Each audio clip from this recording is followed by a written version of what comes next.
श्री राधा के पति तुम्हें हम नमन करें हर बार।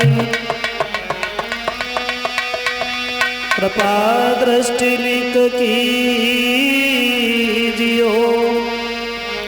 मेरी नाव लग गई पार।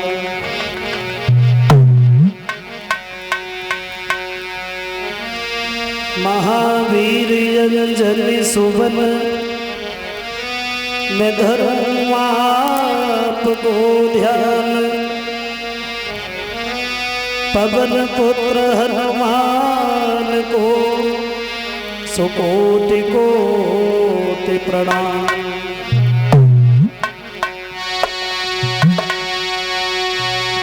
तो दीन बंधु दया निधि है प्रभु न्यायाधीश।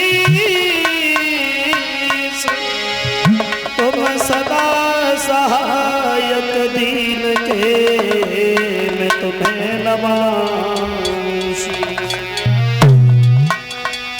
बोलिए सच्चिदानंद भगवान की। परम आदरणीय उपस्थित हमारे समस्त श्रोता बंधुओं, श्रीमद् भागवत कथा यज्ञ अनुष्ठान का आज ये 7वां दिन व्यतीत होने के लिए जा रहा है।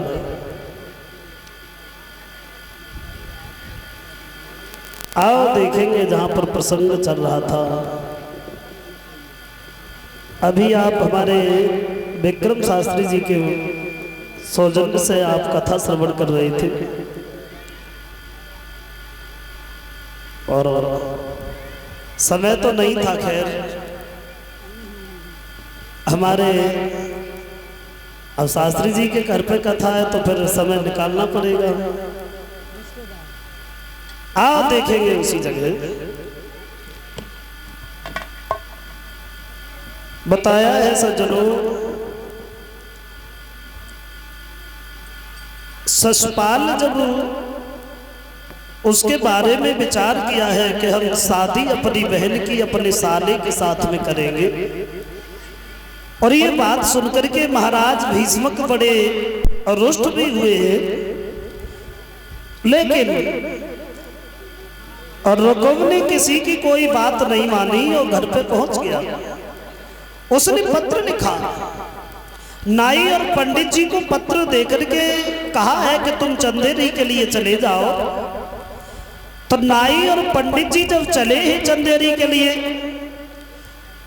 ससपाल ने जैसे ही देखा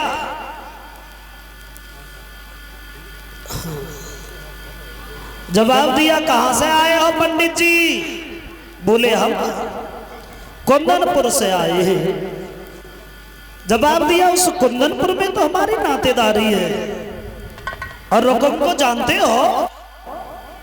उन्होंने ही भेजा है। क्यों? सब कुशल से तो है?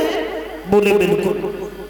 और ये तुम्हारे लिए पत्र भेजा है, ये पत्र खोल के आप खुद ही पढ़ो। और हम तुम्हें बताए भी दे रहे हैं कि तुम्हारे बहनोई अपनी बहन रुक्मिणी की शादी तुमसे करना चाहते हैं, तुम्हारी क्या राय है? जवाब दिया, पंडित जी बहनोई की बहन से शादी और रुक्मिणी से, और तुम पूछ रहे हो कि तुम्हारी क्या राय है? तो हम तो तैयार हैं और हम तो कामना करते हैं भगवान हमारे से बहनोई सबे मिले। अब इतनी अच्छी आदत है, लोग विचार यही कर लिया कि अपनी बहन की शादी हमारे साथ में करेंगे। और जब कन्हैया का नाम देखा है उस पत्र में, जवाब दिया, पंडित जी ये कन्हैया आएगा? भाई ये कन्हैया क्यों आएगा? इसका क्या काम है? कोई बात नहीं, आएगा तो क्या कर लेगा, वो ग्वाला ही तो है। अरे वो क्या जाने कि लड़ाई क्या होती है, युद्ध क्या होता है?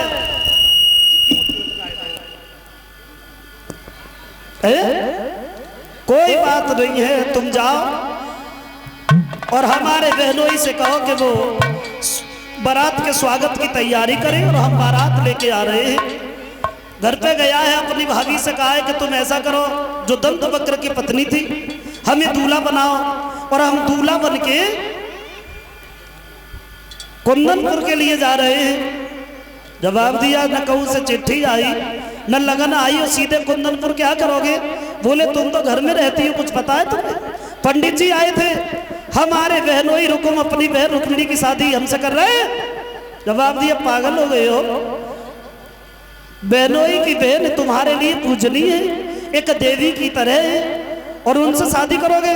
जवाब दिया, तुमने देखी नहीं है रुक्मिणी, इतनी सुंदर है, अंधेरे में बिठा तो दीपक की जरूरत नहीं पड़ती है।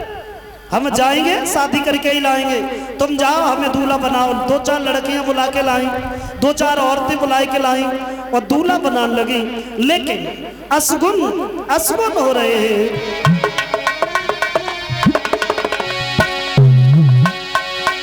अरे शीशा मारो जब धारो रे, सोई हुई आई छीक लगाई।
समय असगुन हो रहे हैं। नतीजा ये हुआ, जवाब दिया है भाभी ने, लाला ये असगुन अच्छे के लिए नहीं हो रहे, और तुम मेरी बात मानो, मत जाओ। तो सुन भावज के बेन लगी तन ज्वाला, और मेरा क्या कर सके नंद को लाला। अरे तो ग्वाला ही तो है, क्या हमारी बराबरी का है? हम जाएंगे शादी करके लाएंगे, तुम ये देखो कि दूल्हा बनने में कोई कसर तो नहीं है। जवाब दिया, कसर क्या है, कुछ भी तो नहीं है। कोई बात नहीं, चेहरे पे नजर जाती है तो ऐसा लगता है कि कुछ कमी है। बोले देखो क्या कमी है? हमें जलगत काजल ना है लोगों। बोले कमी छोड़ दी, काजल लेके आओ और काजल लगाओ। भाभी भागती गई, काजल की डबिया उठाए लाई और काजल लगा लगी।